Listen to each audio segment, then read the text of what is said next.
Hey everyone, it's Zach with Palantir Research. Analyst price targets are up in general for Palantir, and then we also have interesting price action testing a new support level for the stock, as well as we've got a new AIP demo from Palantir's developer channel that's been quiet for 8 months. So looking at the stock first, we had a pretty fast sell-off hitting a low in the 1860s right off the bat.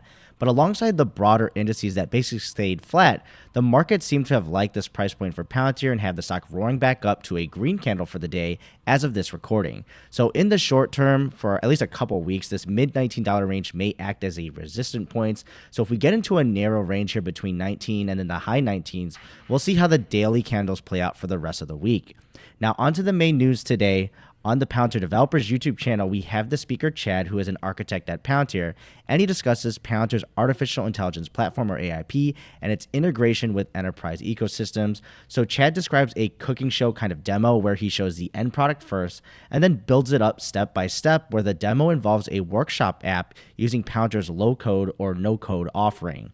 So he demonstrates setting up virtual tables to connect to BigQuery, highlighting the big ability to register data without copying it, then utilizes Pipeline Builder for creating scalable pipelines that connect to different data sources together, and shows that whole process there of creating a batch pipeline. And he's also emphasizing the ease of scaling this, which is big.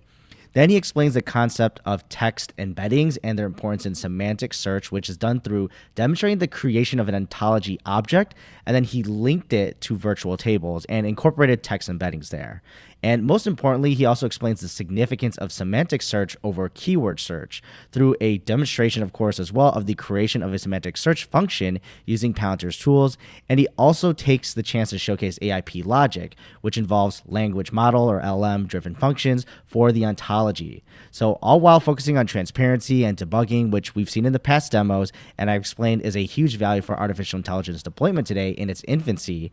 And he brings it all together, integrating all these individual components, building it up into that workshop app that we mentioned. So literally walking through their products, and this is their latest AIP demo showcasing artificial intelligence in action. But check out the video yourself there. I know it's around 30 minutes long, and this is on the Palantir Developers channel, so not on their main channel. Now, another interesting facet that we've got, and we've seen this kind of new normal for now, at least post earnings for Palantir.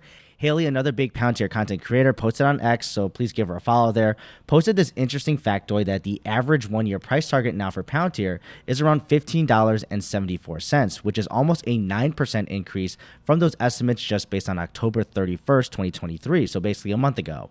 And we can attribute a lot of this, I'd say, to earnings, considering that was released November 2, and more information, of course, coming out of that regarding customer counts, AIP boot camps, as well as what management has said, and also that slight inversion of revenue growth, although that still needs to be proven to be maintained or growing going forward as a pattern. So do what you want with this kind of information here, especially when it comes to analyst coverage. There's a broad range that we all know of, like those $11 from Deutsche Bank, but then we have the $25 price targets from Dan Ives at Wedbush and Bank of America's Mariana Perez at $21, like the crowd favorites. So I've covered that last one there actually at Palantir Daily on Friday, so check that out if you're interested. But institutions have more resources though, so keep that account at disposal in comparison to the common retail person. So maybe they're onto something here, right? But when the herd raises their price target in general, I just like to think it is a response to new or more information being available to the market.